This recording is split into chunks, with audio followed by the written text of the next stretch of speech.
The Soviet leadership's attitude toward the pioneering cosmonauts and engineers, as well as the facilities and equipment, was that everything was expendable in the all-out effort to stay ahead of the Americans.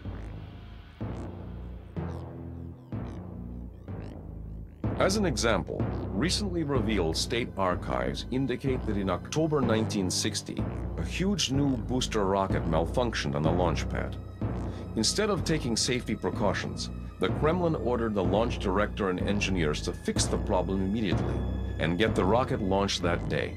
The launch director and over 165 men were inspecting the rocket when it suddenly blew up in a huge ball of fire, instantly killing everyone nearby. Rumors persist that this was actually an early manned launch attempt with a cosmonaut on board.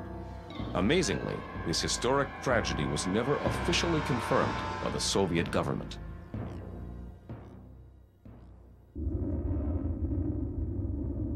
The early American effort in space, however, proved disastrous at nearly every turn. As the entire world watched in wonder, the U.S. news media aptly supplied wide coverage to several ruinous missions, in sharp contrast to the highly guarded, top-secret Russian space program, of which little or nothing was known.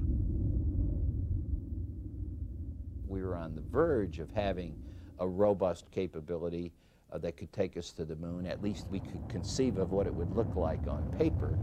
But the actual systems we had at the time were relatively fragile and relatively unreliable. I remember looking at film of launches, frankly, most of which seemed to end up in a disaster rather than a successful launch to space.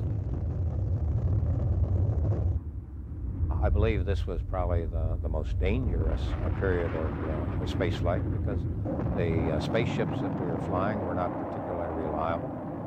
We had lost the Mercury Atlas 1 and 3 missions.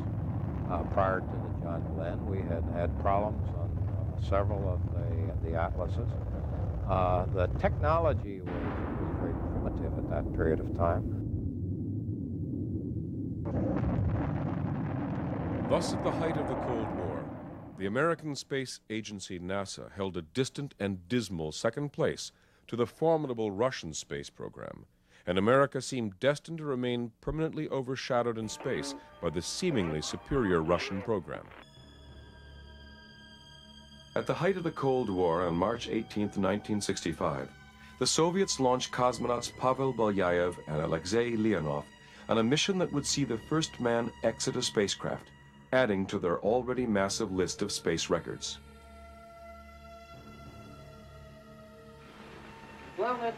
The main objective was to come out into outer space, and in this connection there was the task to test the airlock system, to test the spacesuit, and generally speaking to find out how man would act and react in outer space, to overstep the psychological barrier which we had no knowledge of, thank goodness. And this we did, and now I can say with assurance that it is possible to live and to work in outer space.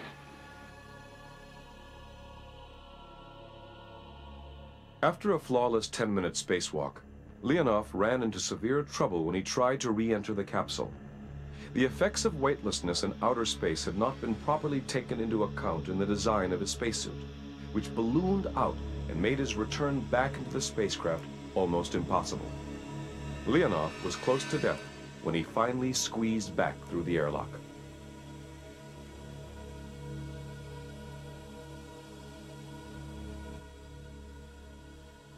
As events ultimately unfolded, this flight marked the end of Soviet dominance in space. Shortly after Leonov's mission, the United States began flights with their two-man spacecraft Gemini and firmly assumed the leading role in space exploration by breaking all Soviet space records. Project Gemini was conceived to bridge the gap between the solo Mercury missions and the moon missions of Apollo.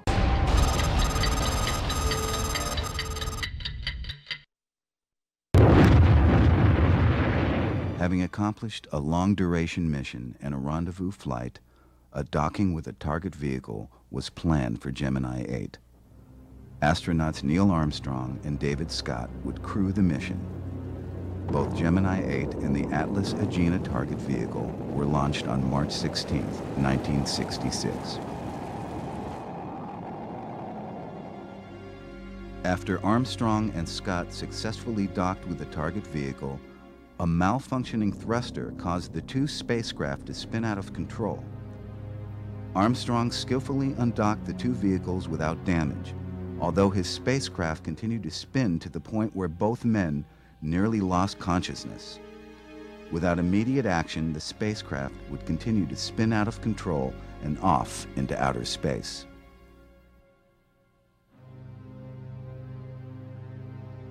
He had to turn the system off, and now he's sitting there spinning like hell to the point where he's going to lose consciousness if he doesn't do something, because you begin to lose consciousness at those kind of rates. So then he said, I've got all the attitude control system off. Now how am I going to cure it? How am I going to stop it? I got to turn on my entry control system, right? So he breaks the seal on the entry control system, stops the motion, stabilizes it, but now we've broken our mission rule, which says if you ever break the attitude control system on the re-entry package, you got to come down ASAP. But that was a harrowing experience because we basically had to use the entry rocket system to be able to control and stabilize the thing on orbit. And we wound up landing in a contingency landing area. That was a harrowing experience I remember from Gemini 8. It turned out that they did that right at the middle of Batman, and ABC or whoever had Batman on interrupted the Batman story to talk about Neil and Dave making this re-entry, and all the people got very torqued off that they had interrupted Batman to tell them that these guys had to splash down in the middle of the Pacific and float around for a couple hours till a destroyer could come pick them up.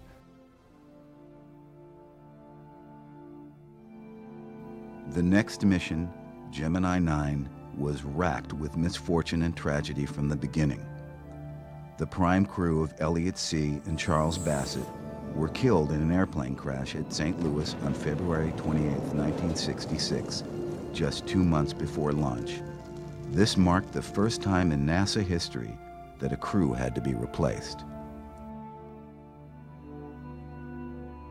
As a result, backup crewmen Tom Stafford and Eugene Cernan entered the Gemini 9 spacecraft on the morning of May 17, 1966, only to climb out when the target Agena vehicle exploded on launch.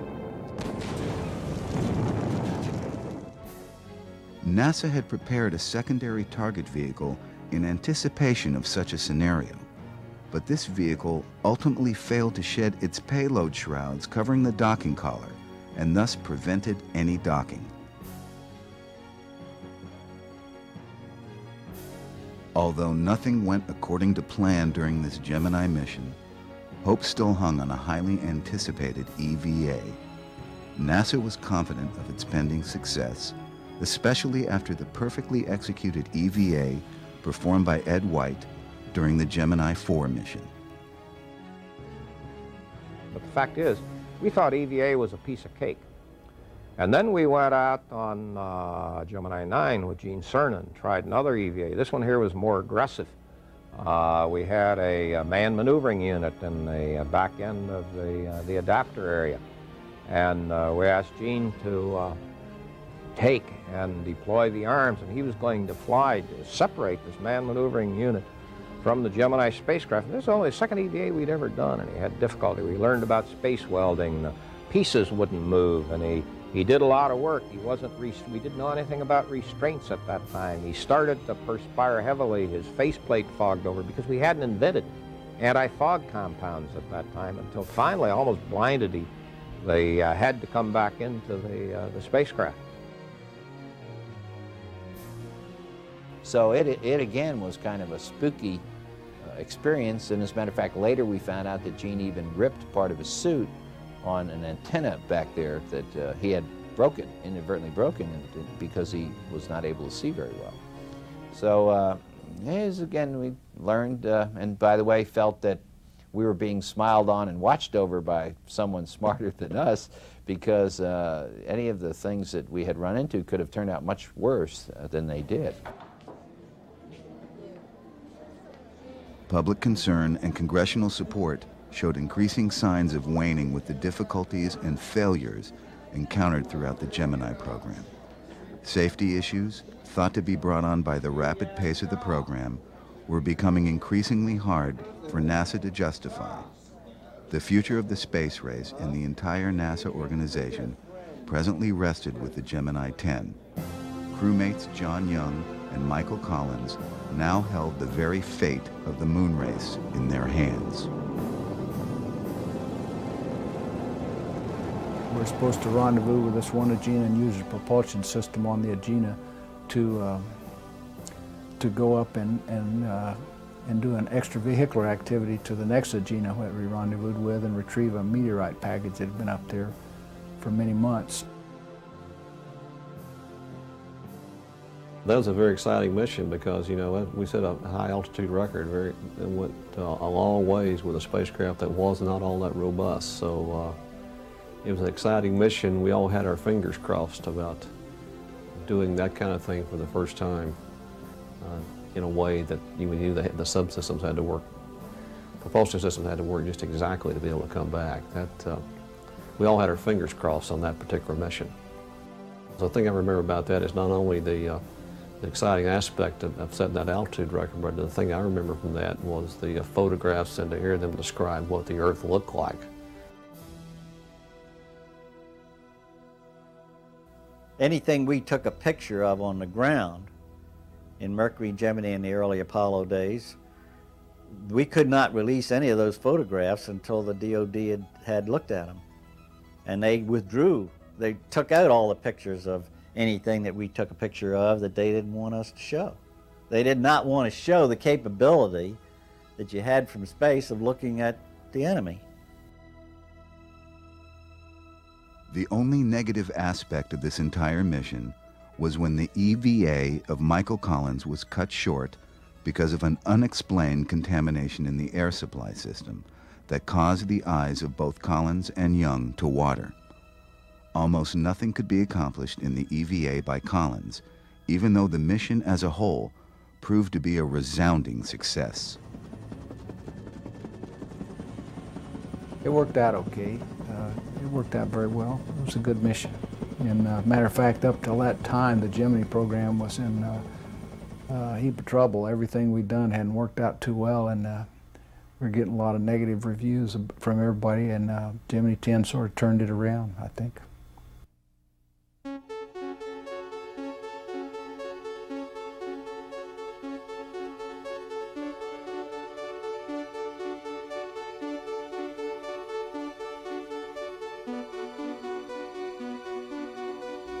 Gemini 11, with its crew, Pete Conrad and Dick Gordon, lifted off on September 12, 1966, just 97 minutes after their Agena target rocket was launched into orbit.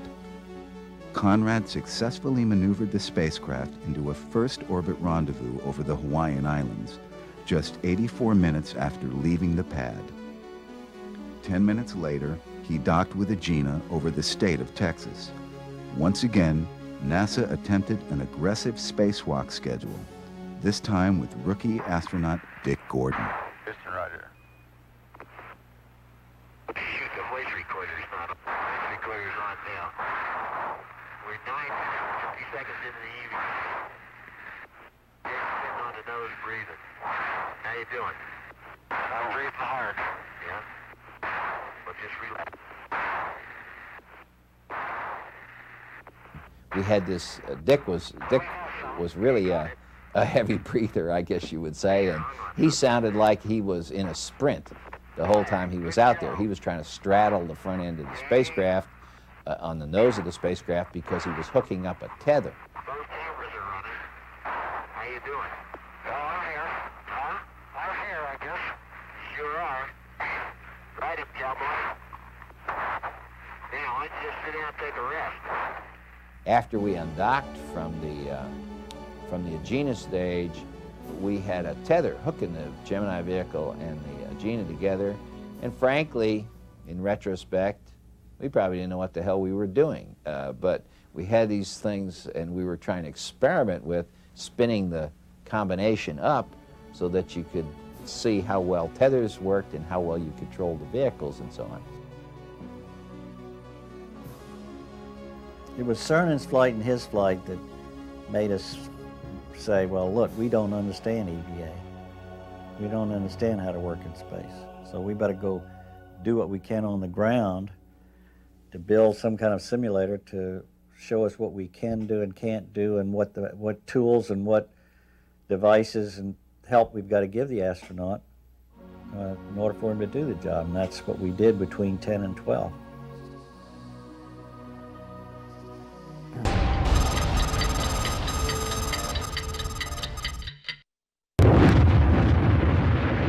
A three-man American Apollo capsule was slated to be the vehicle to carry the first crew to the moon.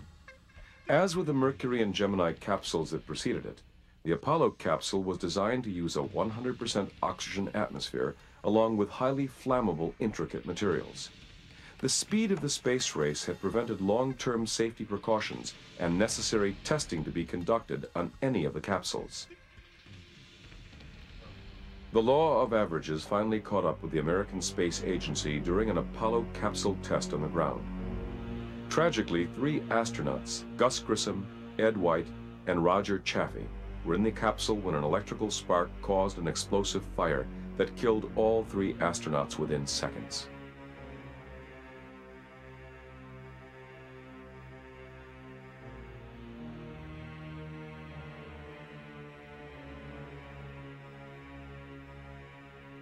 After the fire, I don't think we would have continued had we not made the commitment.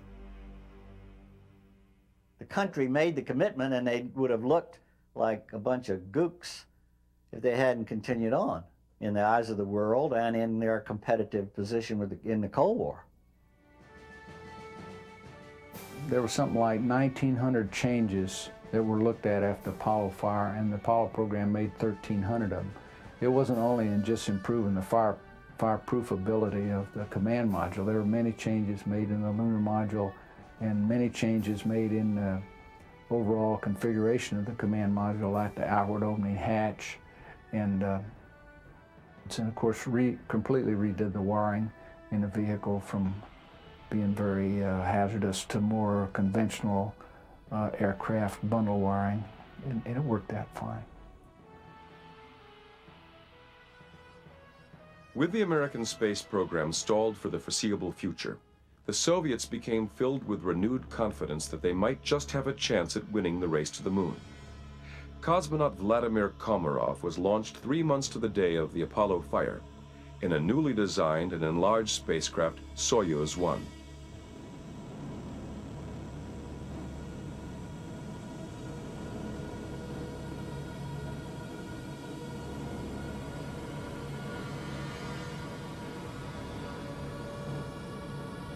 Unfortunately, the law of averages also caught up with the Soviets as well.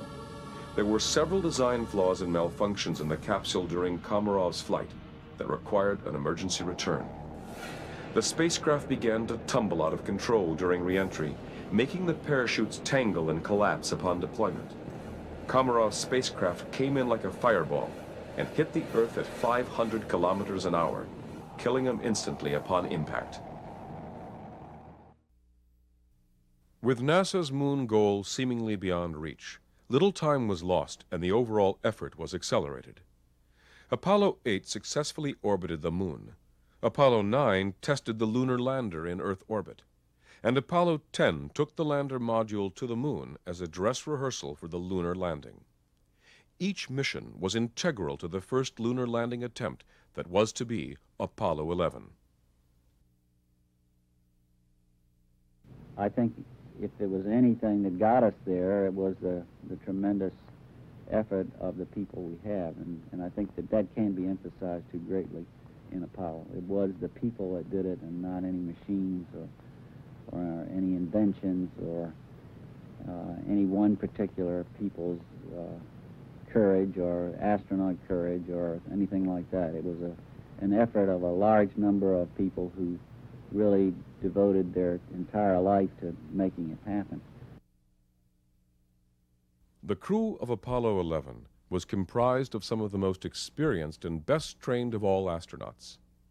However, at the time missions were being assigned, no one knew which flight would be the historic trip to the moon. Apollo 11 commander was astronaut Neil Armstrong, a proven veteran of the Gemini program. In March 1966, he had previously commanded the first mission to rendezvous and dock with a target vehicle in space in Gemini 8.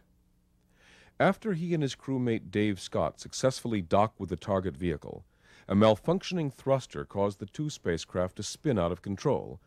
Armstrong skillfully undocked the two vehicles without damage, although his spacecraft continued to spin to the point where both men nearly lost consciousness and the spacecraft almost spun out of control and off into outer space.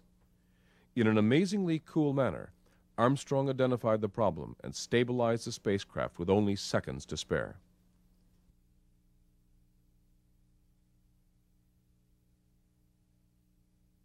It was this sure confidence that earned Armstrong the commander post of the Apollo 11 mission.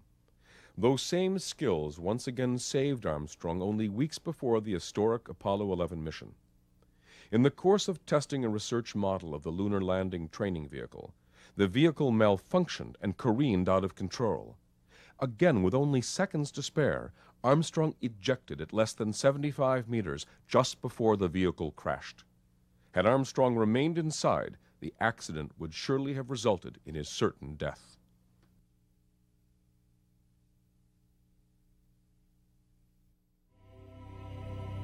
Okay, all flight controllers going around the horn, gonna go for undocking. Okay, retro, go. Fido, go. Guide, go. Control, go. Telcom, go. GNC, go. Ecom, go. Surgeon, go. Capcom, we're go for undocking. Hello, Eagle, Houston, we're standing by, over.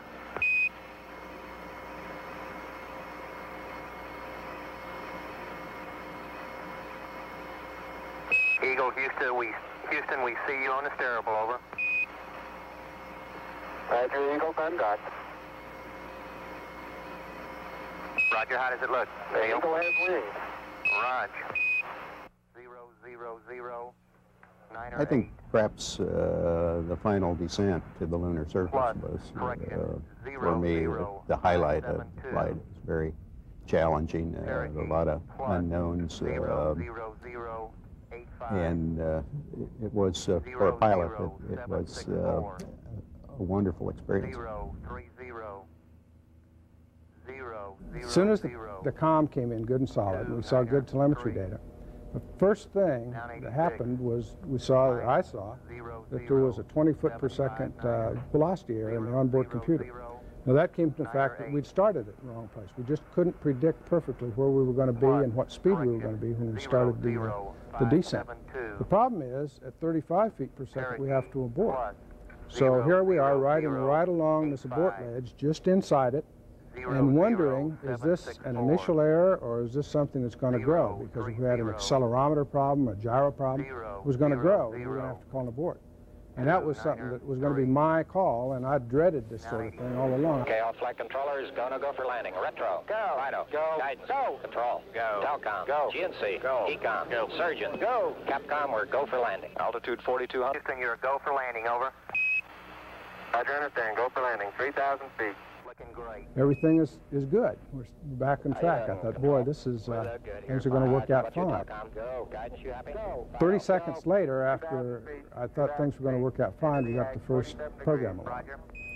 If you listen to the tape, the crew talks about it first. You hear Neil Armstrong say, 1201, program alarm. Top alarm. 1201. 1201. Roger, 1201 alarm.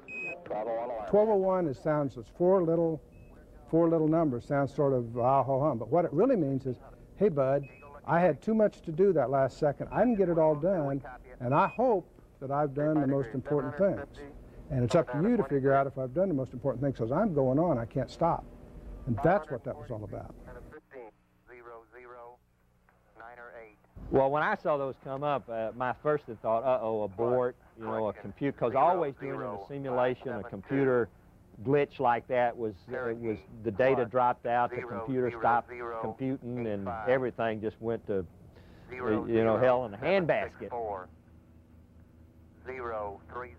Just as the ground control engineers were trying to come to grips with understanding what caused the 1201 alarm, another series of alarms went off, indicating another potential situation hindering the moon descent. Eagle looking great.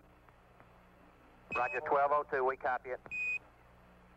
Now, what we were concerned about, there's another computer alarm, which was called a PUDU, which means do program 00. Program 00 is where the computer says, hey, I don't have enough time to do anything. I'm going to go to idle and wait for further instructions. We were worried that we might force ourselves into that particular type alarm, and there we would have to, we'd either have to be in a landing position, select the abort guidance system and try to land or abort. I mean, that was a bad case. I look around and I see it's not coming too fast. I see that the velocity's okay, the altitude's okay, and about 10 seconds after the alarm, we call a go. I say, flight, we're going that alarm. Same type, we're go, flight. Okay, we're go. We're go, same type, we're go. Altitude 1600. Eagle looking great. Roger, 1202, we copy it. Just right when the crew really needed it, because they called down and said, how are we doing? What's going on? Which is their way of saying, hey, what's going on? Give us a quick reading. We said go very confidently, and they put their head back in the cockpit and kept flying. Altitude, velocity, light. The tension in mission control was so real you could cut it with a knife, and I'm just babbling along on these, you know, giving them updates and this and that and the other. And Deke Slayton was sitting right next to me during that final few minutes, and about the last minute, he hit me in the side and said, whispered, "Shut up, Charlie, and let them land." And so I got real quiet. I get a call from the controllers that says, hey, we've hit the DIPS, which is Descent Propulsion System, low-level discrete. And that sets my mental clock running and the clock of all the controllers in the room running that, hey, we only got 2 minutes of hover time, hover fuel remaining. And we know the crew isn't down near the surface yet, and pretty soon this clock, this time starts moving agonizingly slow down here. And then next call we get is 60 seconds. We still haven't landed the moon, and we're well beyond our experience base for landing there. We get another call at 45 seconds, still haven't landed. In our simulations, we're accustomed to having a large number of these kinds of difficulties, and we had in fact simulated landing with very small amounts of fuel left, so I didn't feel that this was an oppressive situation. Not that we weren't concerned about it. We certainly were, because they were serious matters. We get down at 30 seconds. We get a 30-second call, and at this time, over the voice path from the crew, the airground from the crew, you start hearing we're kicking up dust. So we now knew we were pretty close down to the surface. At which time, all we did from then on, we weren't communicating with the crew except for very terse call-outs on time. 30 seconds, 15 seconds. Contact light. Okay, engine stop. We copy you down, Eagle. Houston, Tranquility Base here. The Eagle has landed. We were close. I think we were within 10 to 7 seconds of fuel before we landed. We were about 6 seconds away from the ground calling an abort. That wouldn't have been my call. That would have been another engineers in this room, but he was within a few seconds. I can recall the fellow in the house of in the mission control counting down 10, 9, 8, ignition sequence start. 7, 6. Now, he said that, but still, his engines are 360 feet away, so I didn't feel anything. And 4, 3. When he said 3, then I began to feel a shaking and a rattling. And when I was observing, as I observed the shaking and rattling, it was more than I imagined. It was more than I thought was safe. And I can recall thinking, maybe this is going to come apart. Maybe this is shaking more than it should, certainly more than any airplane I'd ever been on. It just was tremendous vibration. And as this ran through my head, I hear him say, 1 liftoff. Pete Conrad reports that your program is in. Tower clear. I'm pitching a roll program and this baby is really going. We launched on Apollo 12, and about 30 seconds into the mission, we got hit by lightning. And we never practiced that. No one imagined that could happen in space. And it lit up more cautionary warning lights than had ever been on any space flight before since. I mean, there was nothing close to this. And they all came on, and Pete started reading them off. And he read almost every light up there, particularly anything that had to do with the electrical system. I don't know what happened here. We had everything in the world drop out. I'm not sure we get hit by lightning. Fuel cell lights and AC bus light, fuel cell disconnect, AC bus overload 1 and 2, main bus A and B out. It turned out that when the lightning hit, it more or less knocked everything out on the spacecraft. But luckily, the booster wasn't affected, so the big Saturn V kept pushing and getting us up higher, and I thought we might have to abort, but there was no reason to rush into it because we were gaining altitude, which was a safer condition. The curious thing about it is Dick, who normally gives me good advice. He leaned over, he read a few lights, and I'm thinking, maybe he'll tell me what to do. He didn't tell me a doggone thing. He went back and started talking to Pete, so I was sitting over there still not knowing what to do. Fortunately, the ground had a good idea of what had happened. They'd observed it, and they made some suggestions, which I implemented, and everything turned out okay. Al did a great job getting the electrical system back online during the boost phase. So that's that right. really That's the first time you never helped him. I know it. I didn't know what to do. It was my vehicle, and I didn't know what to do.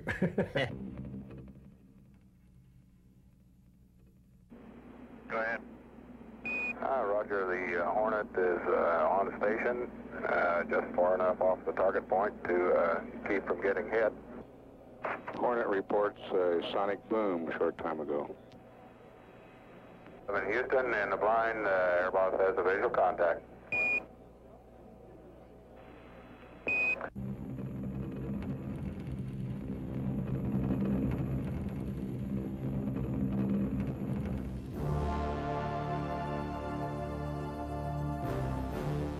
One of my jobs, sitting in the right-hand seat with a little window in front of me, was to take a 16mm camera and mount it in the window. After the main chutes came out, take and dismount the camera and set it in a bag next to my seat. During the entry, everything went as planned, but somehow I got behind the checklist, and when it came time to dismount the camera, for some reason, I decided not to take it off the bracket and put it in the bag. When we hit the water, that camera and bracket came off the mount, which I didn't know it would do, but such a hit, and it hit me right here. In fact, I thought that if that thing had hit me in the middle of the head, it might have killed me, because it really came off there. And fortunately, it hit me a glancing blow, and apparently it knocked me a little unconscious. It was luck, because I think if I'd had a little bad luck, I could have gotten killed right there just because I didn't follow the checklist. In Apollo 13, as in all flights that I've ever had anything to do with, you always seem to have some malfunctions that take place. And in Apollo 13, there were several, but I don't think they were earth-shaking or unexpected from the standpoint of problems. I'd say, particularly on Apollo 13, most things were pretty routine and had gone reasonably well, and we were looking forward to the third landing on the moon. On April 13th, at 54 hours into the flight, Lovell and Hayes were instructed to check out the lunar module and televised their activities back to Houston. However, none of the networks even bothered to broadcast it. This is the crew of Apollo 13. Wish everybody there a nice evening, and We're just about to close out our inspection of Aquarius and get back to a pleasant evening at Odyssey. Good night. Mission Control noticed a slight pressure drop in one of the oxygen tanks and instructed Swigert to turn on the heaters and stir the tank up.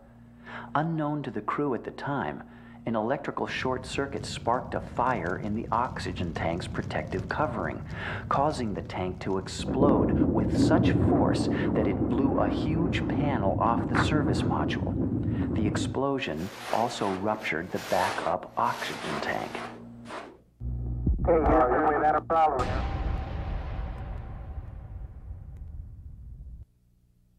Say again, please. Houston, we've had a problem. And I heard a hissed bang. The spacecraft rocked back and forth. The jet started a fire to stabilize the spacecraft. I looked up at Fred, and Fred looked down at me, and I knew that Fred didn't know what caused this bang. Then I looked over at our third companion, Jack Swigert. He was over there in the left seat, and his eyes were as wide as saucers. I mean, you can get, I can get misty about that time and place, because it was just a getting together to save somebody. And that's what it was about. The crew now faced another crisis. Their exhaled breath was creating a buildup of carbon dioxide. A chemical in canisters normally filtered out the carbon dioxide, but the system in the lunar module was becoming dangerously overburdened.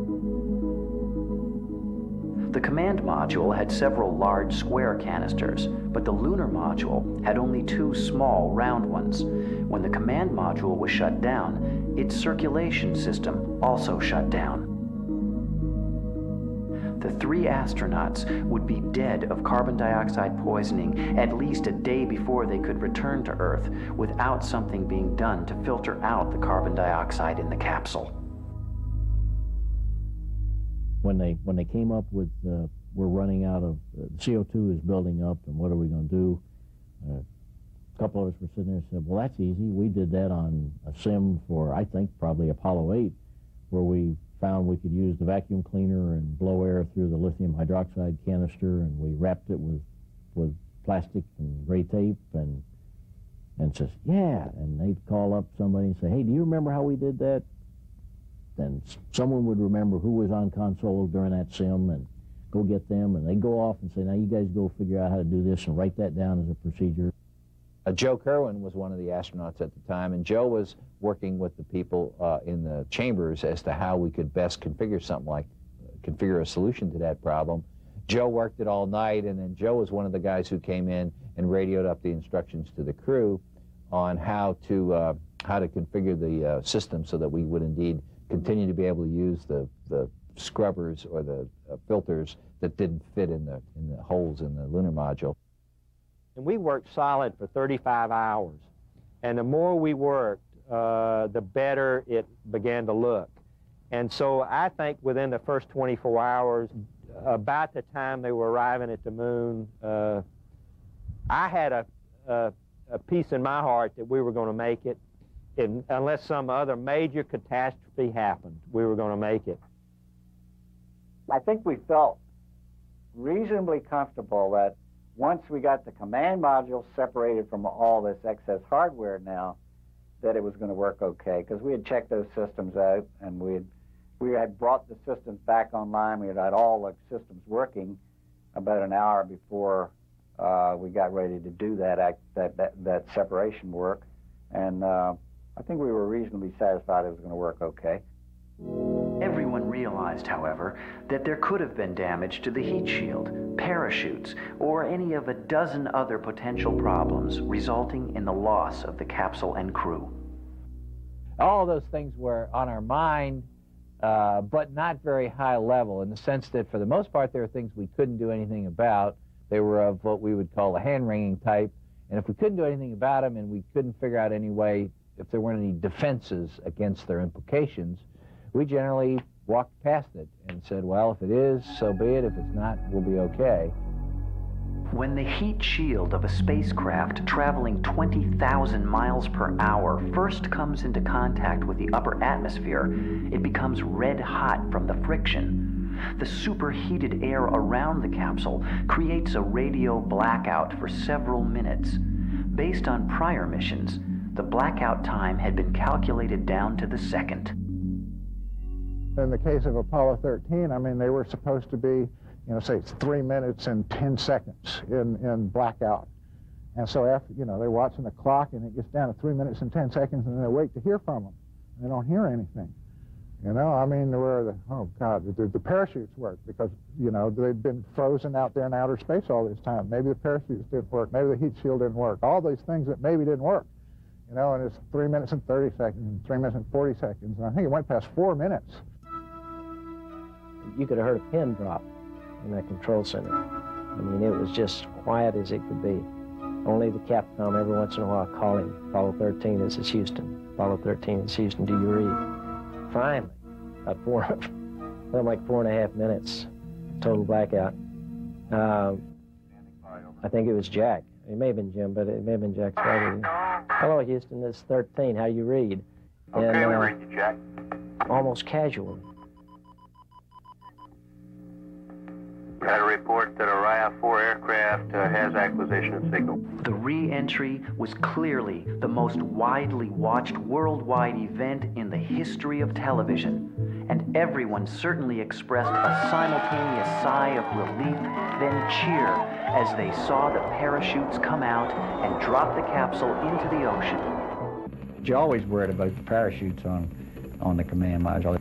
Where we had one flight where only two of the three worked, and so the rate of descent was higher. So you're always concerned about that part of the mission. We were coming down very fast, wondering, would the spacecraft survive the impact? Would we survive the impact? A lot of thoughts racing through our mind. We really couldn't communicate. I was responsible for reading the checklist, and I had difficulty reading the checklist because the helicopter crew that was circling us kept saying, fellows, don't worry about it, you're going to be all right. But they kept repeating themselves so much, I really wondered if they knew what they were talking about. So we were coming down on 2 chutes and a prayer, but finally we hit the water and we did survive, and Apollo 15 was home. After 3 days filled with anticipation, the Apollo 16 crew finally reached its destination. Young and Duke entered the lunar module Orion, while Mattingly stayed in the command and service module Casper. Go, Surgeon, go. Capcom, we're go for undocking.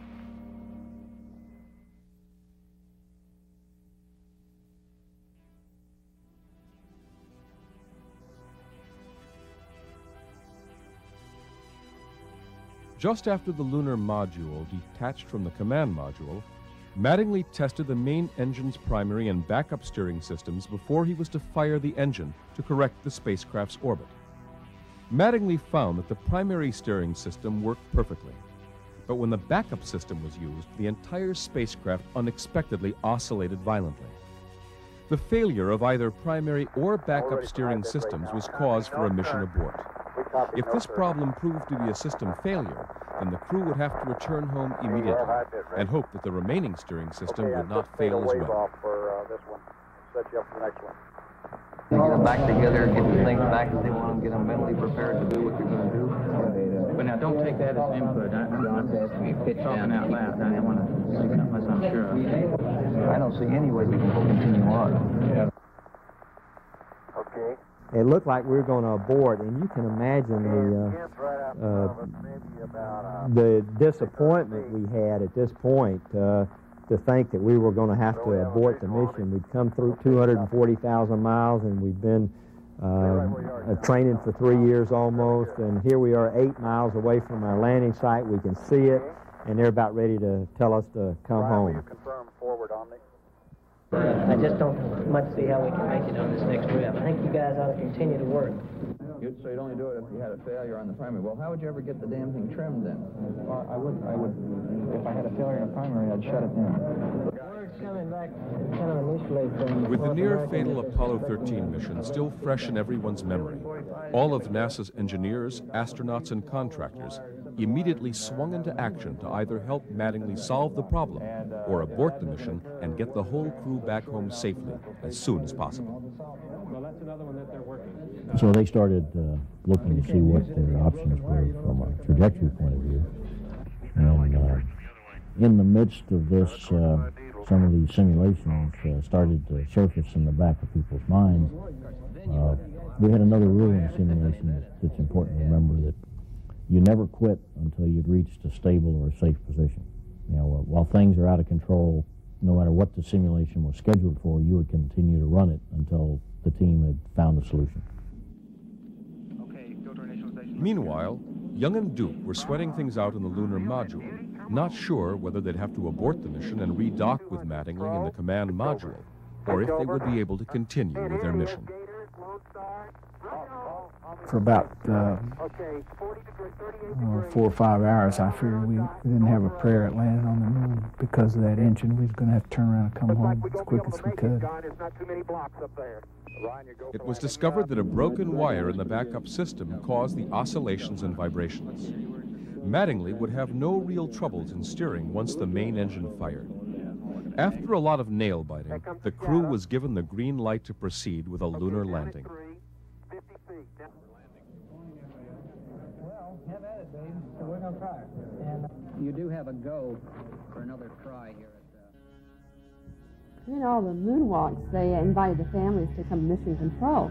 So we went over there during the 7 hours, 3 days for 7 hours, and watched the moonwalk. It was really great to be able to see it on the big screen at mission control. Toward the end of each day, my heart would start beating a little bit, thinking, oh, now it's time to get in. Get in there before anything happens.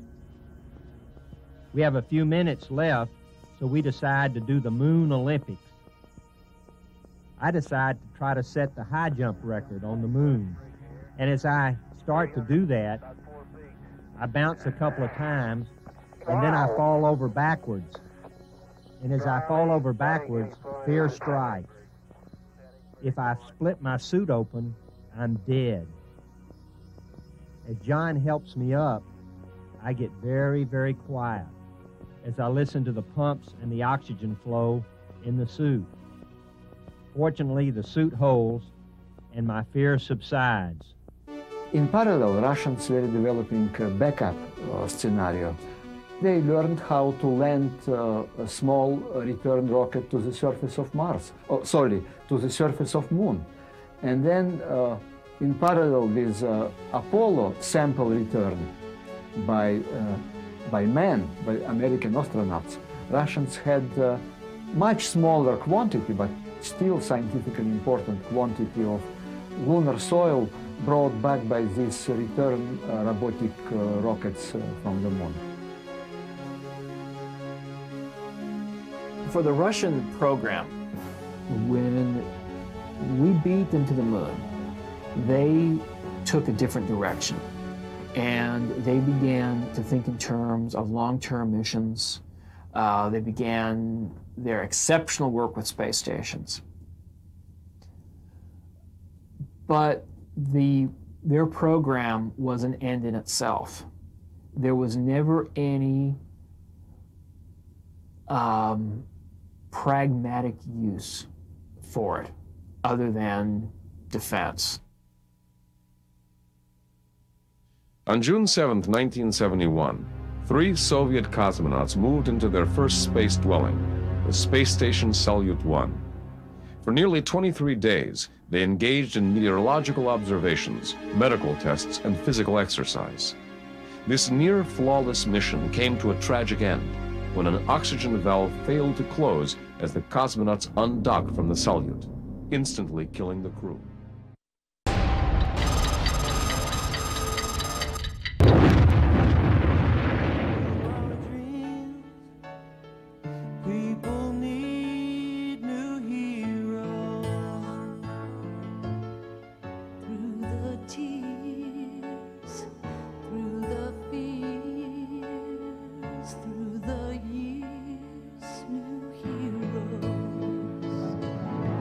Lead it to the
because of new heroes.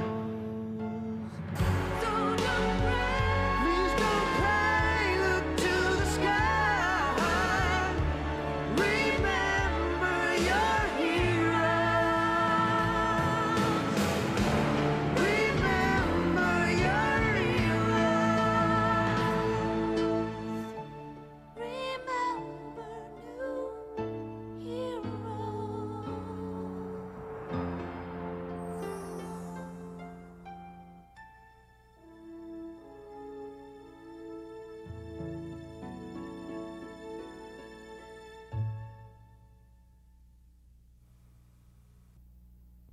And through the pain, our hearts have been opened to a profound truth.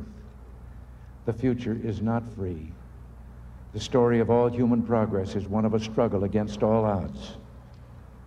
We learned again that this America, which Abraham Lincoln called the last best hope of man on earth, was built on heroism and noble sacrifice. It was built by men and women like our 7-star Voyagers, who answered a call beyond duty, who gave more than was expected or required, and who gave it little thought of worldly reward.